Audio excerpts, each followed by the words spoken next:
Hi, hello everyone. I want to share some of my experiences that I had during the elephant estimation program that I attended um, sometime back in Karnataka. I was actually assigned MM Mills range, and uh, the beat that I was assigned was somewhere near Ramapura. So that's like from Kollegal when you're going towards MM Mills. There's a deviation towards Ramapura, and from there it is even more interior, the beat where I was assigned. So that was a very remote place, a fantastic place. So what I'm going to do now is I have some recordings of my visit there, and I would love to share those things on this video. And to begin with, the entire program was for 3 days. So the very first day, it was more of you go on a beat. So beat is specifically a trail that is inside the jungle, and you go, you walk, complete that trail, and as you are walking, and you try to see if there is any sightings of elephants. So that's the main intention of that was the program for the very first day. And considering it was in March, I think it was in April or something around March, April. It was very, very hot. If you have visited MM Mills during summer, you will know how hot it is. And the beat that I was assigned, it was even more difficult. It was like 17 kilometers, and which involved a lot of uphill sections.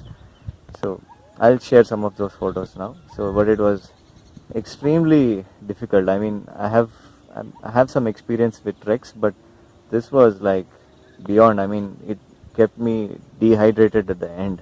It was so hot and so difficult, but at the same time so beautiful as well.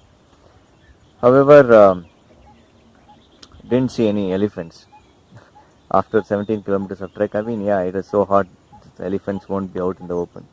But it was just a very nice trek. So check this out.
Yeah, so now after the trek of day one, um, so it was so difficult, and at the end of the day, I had I was staying in an anti-poaching camp, and I was the only person staying in that camp.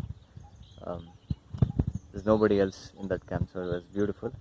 And there was a hand pump near the APC wherein I had a very cold bath, totally refreshed. It was, you know, absolutely refreshing after a hard trek for a day.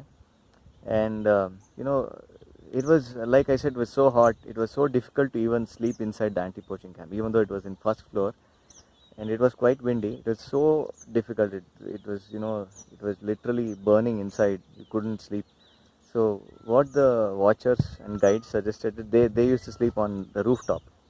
So because they couldn't sleep inside. So even I thought, okay, that was a good idea, and I'm going to sleep on the rooftop.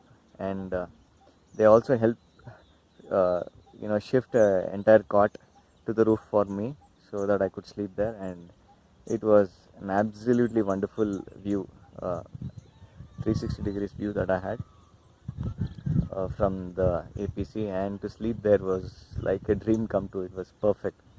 to sleep there.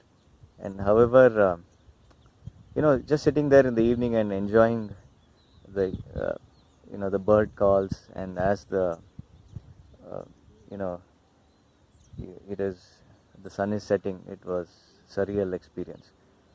And sometime in the night, I think around 11:30, 12, it actually the rain clouds gathered very quickly and it started raining, so we had to rush back down. So that was an experience by itself, because there was no route to go to the uh, get onto the rooftop. It was just some railings and the roof lintel that I had to step on and reach. So in the middle of the night to get back down was slightly difficult as well. But yeah, nevertheless, very good experience to stay there, to spend a beautiful evening and the night in APC camp.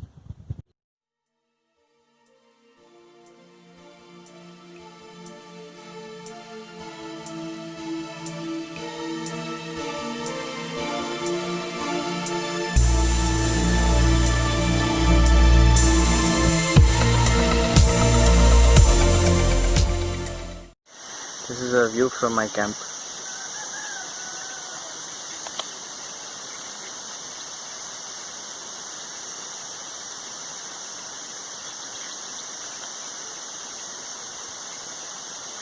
And the sky.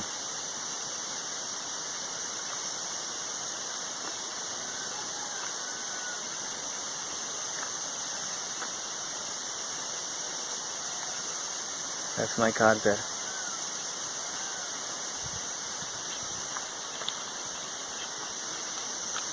And that's where I'm sleeping. And look at the background.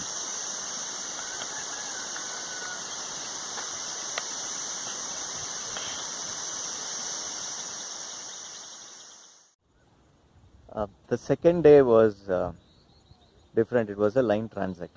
So the exercise that the forest department had decided. So what you need to do is you need to walk in a straight line in the jungle, which is already marked. I mean, if you have ever been in the jungle, it is so difficult to walk in a straight line because of all the bushes and the rocks and stuff like that. So they had marked a straight line even before we went there. So it was a 2-kilometer straight line. Again, considering it is MML's fully hilly terrain, it was the trail, the line transit was going up and up and up and up. It might seem like 2 kilometers, but I think we could only complete 1.5 kilometers or something. We were told that that was enough to get the.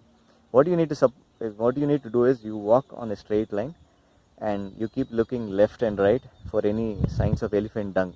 The first day was actually live sighting of elephant. Second day is more of indirect sightings, like you see if there is any you count the dung actually, and you have to actually take GPS measurements of where the exact dung is from the straight line that you're walking.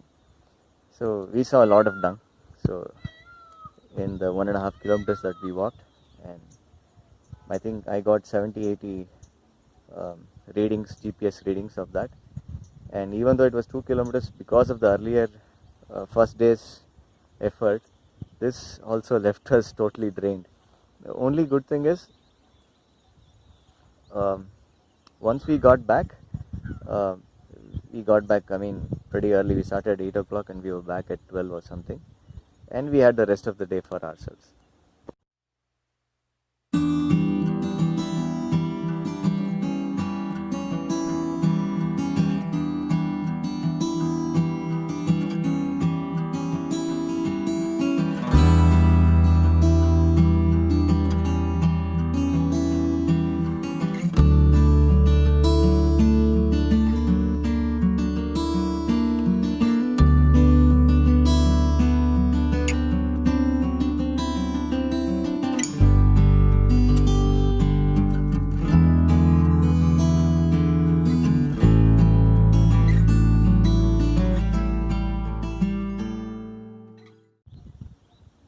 Yeah, another exciting thing for second day was they took us on a jeep ride. The RFO was kind enough and he arranged for a jeep and took us. There were a few volunteers who were there in 3-4 camps near me. We all they collected all of us together and took us for a jeep ride in the entire range near Ramnagar, Ramapuram. So that was, a very good experience. They showed us a lot of waterholes, and the totally unseen part of MMLs. So it's very beautiful jungle out there and perfect to hold a lot of tigers. I mean, the spillover from Bihar Hills, MMLs is a perfect habitat. So it was very encouraging. We went to a waterhole in the evening, and it was surreal totally. They said there were good chances of spotting wildlife there, but yeah, we just saw a gaur, and it just ran away as soon as it saw us. But yeah, spending the evening, we spent like some time in that waterhole, and it was day to evening was another beautiful. You could hear tons of birds and listen to them, and just beautiful.